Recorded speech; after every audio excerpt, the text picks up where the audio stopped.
The word classifying simply means because we are spending so much on buying goods, on buying machinery, paying salaries. So we have to classify what type of expenses are these. Are these revenue expenditures or are these the capital expenditures?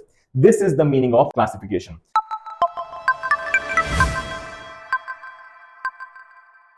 Hello students, I hope the previous two chapters are very much clear to you. Now, in today's class, we will be starting chapter number 3, that is basically the recording of transactions.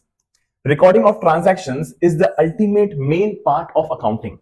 As we all have discussed already, that the accounting simply means to record the transactions. Here, we have to record all the transactions which involve money, which are of economic nature, which are of monetary in nature. So all the transactions are recorded. Now, how to record the transactions? In the previous chapters, we studied that what are the types of transactions and how to identify them.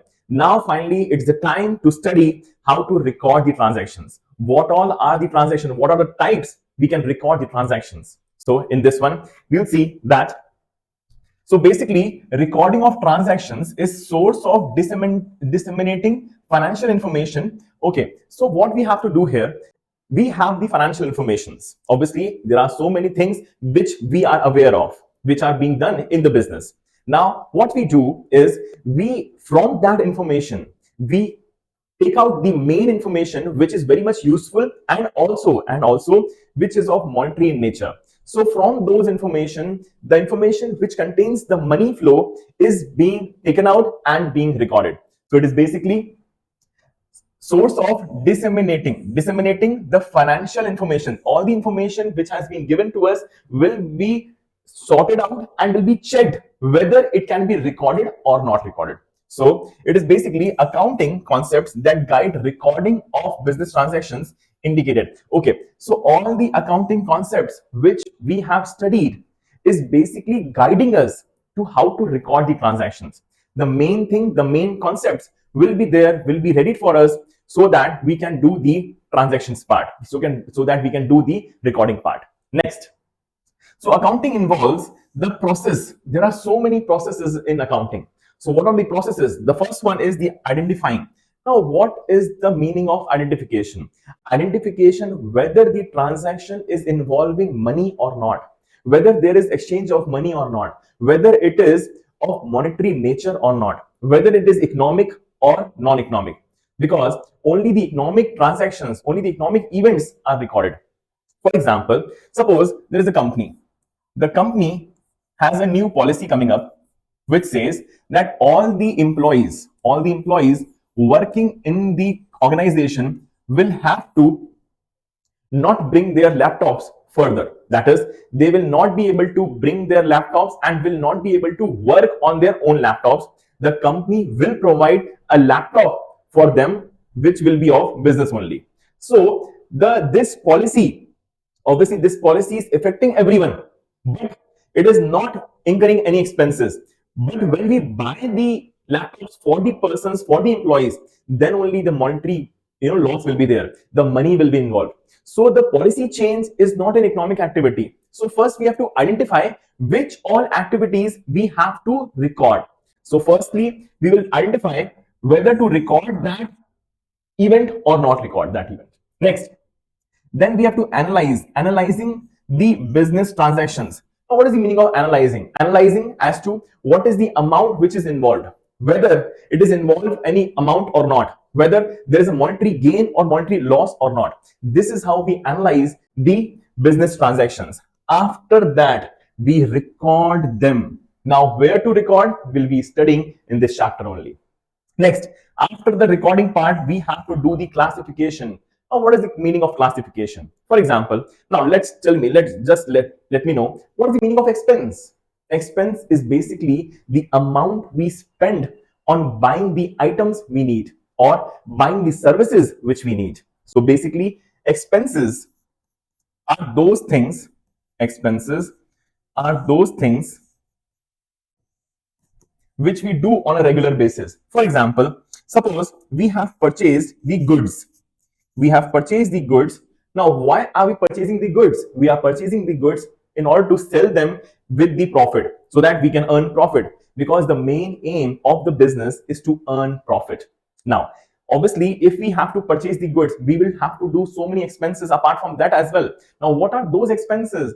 When we pay salaries to the employee, when we pay the electricity bill, these are all the expenses which we do on a regular basis. For example, buying of the goods, next, paying of the salaries, paying of the electricity bill.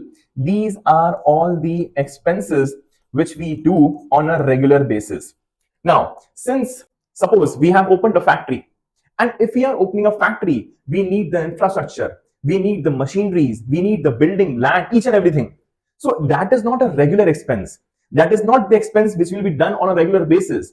Those are the expenses which will be done once in a while. That is, at the time of setup of that business, only then we will be able to make that expense, we will be able to purchase that machinery and building and so on. So the other type of expenses are basically the purchasing of machinery, or else the purchasing of the factory or setting up a factory. That is basically purchasing the assets in short. And what are assets? Assets are basically those items, those things which will give the benefit in a regular manner. That is, which will be giving the benefit on a long run basis. After a one year also, you will be getting the services from that product. For example, when we purchase a machinery, obviously the benefit which will be derived from purchasing that machinery, from using that machinery, will not be of only 1 month or 1 year. It will be for 2, 3, 4, might be possible it will be for 10 years. So it is basically all the expenses which are done to acquire the assets, all the expenses which are done to purchase the assets are known as the capital expenditure.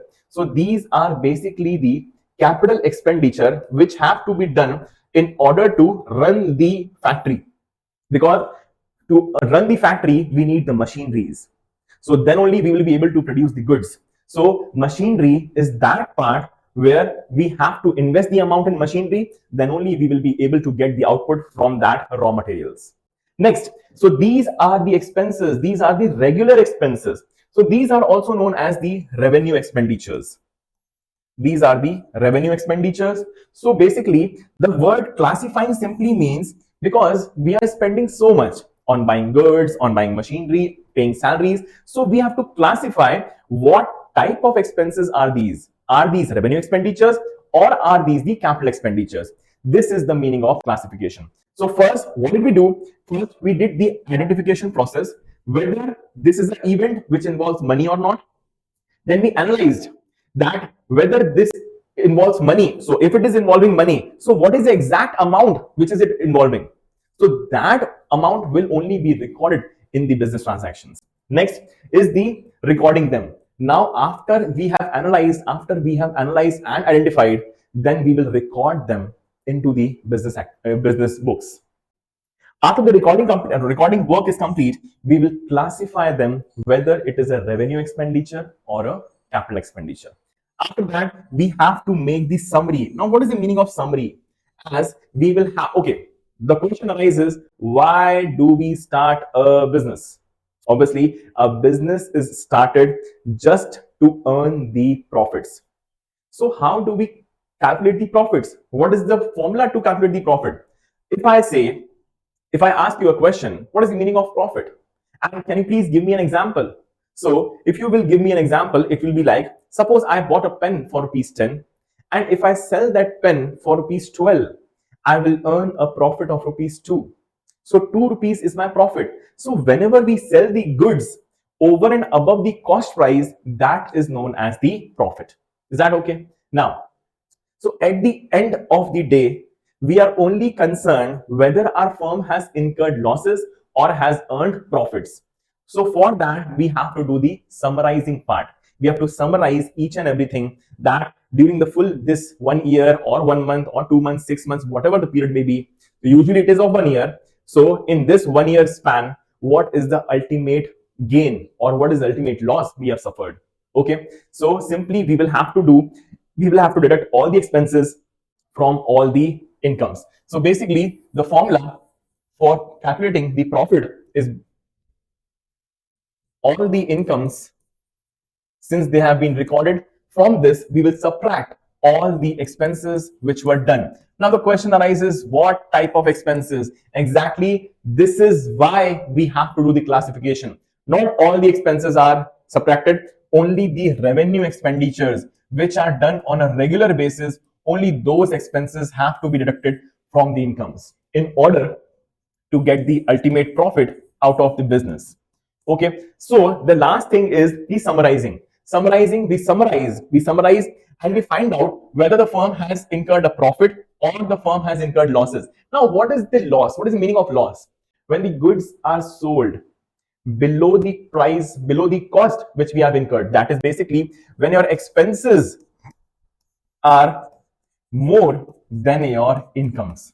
Again, the expenses are the same, that is the revenue expenses. So when expenses are more than incomes, it is known as the loss. So this is basically the loss. So this was the meaning of profit and loss. Apart from the profit or loss, the person, the owner, the users are also interested to know the position. Now, what is the meaning of position? Position simply means whether we have some of the assets or not. What are the position of the assets which we have? What is the position of liabilities which we have? Look what happens. There are mainly four pillars. There are mainly four pillars in accounting. The first one is the incomes. The second one is the expenses, with which we have to calculate what is the ultimate profit or loss. Okay, these were the two basic pillars. Apart from that, there is a pillar that is known as asset and the liabilities as well. So assets are those items which will give benefit for a longer period. So whether the company has enough sufficient assets or not. And what is the liability of that company? Liability simply means the amount which we have to pay in future. The amount we as a business owe to the outsiders is basically the liabilities. So at the end, we have to do the summarizing part. Summarizing, we summarize what was the profit and loss, what is the position, what are the assets and liabilities of that particular business entity. Okay. Now, summarizing their effects and finally communicating. Now, what is the meaning of communicating? Communicating simply means to communicate. What have to be communicated? So we communicate the exact amount of profit or the loss which has been done in the full year in the business entity, or else the amount of assets we have, the amount of liabilities we have, these all are to be communicated to the end users.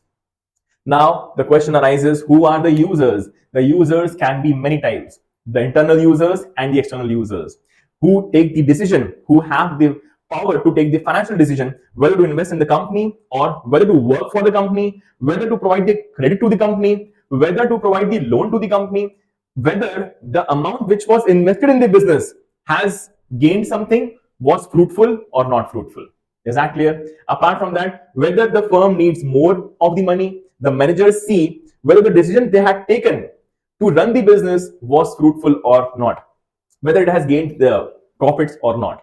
So these are the basically the communication part which is done in order to know, to let them know, let them who, let the interested users know the accounting information.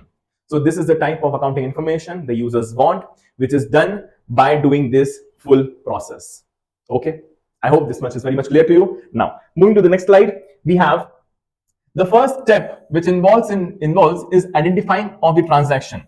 Now, since we have just read in the previous slide that the first step is to identify whether it is economic in nature or is it non-economic.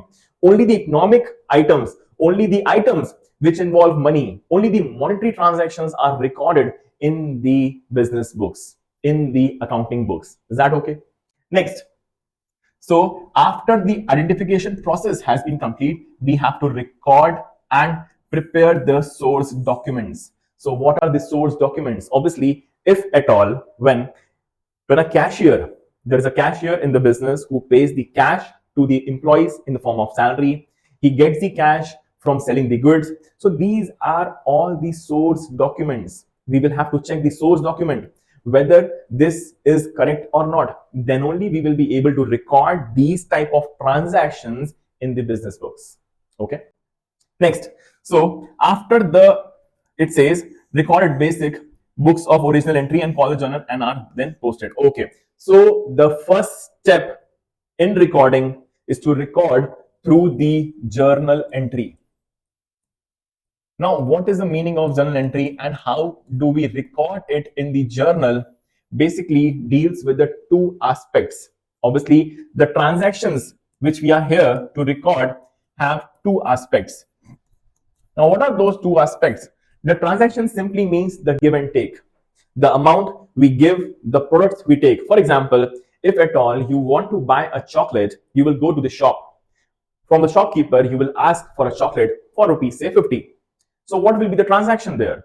You will give him 50 rupees and the person who is selling the chocolate, that is the shopkeeper, will give you the chocolate. So in this, the business owner or the customer as well, suppose if we talk about the business owner received rupees 50 in cash from the customer, and in order to get that cash, he had to deliver some of the goods. That is, what was the goods involved? It was a chocolate of again rupees how much? 50 rupees. So it is the exchange of goods in terms of money from the shop, from the business to the customer. So every transaction involves two of the aspects. The first one is to give, the second one is to take. The first one is to give and the second one is to take. So every transaction will involve two of the items. For that only there is a concept, there is a basic term that is known as debit and credit. So first we have to identify whether we have to record the transactions. Then we will identify what is the product or what is the item, what is the money, what is the amount of money which is involved. Then only we will have to classify it, whether to debit the item or whether to credit that particular item.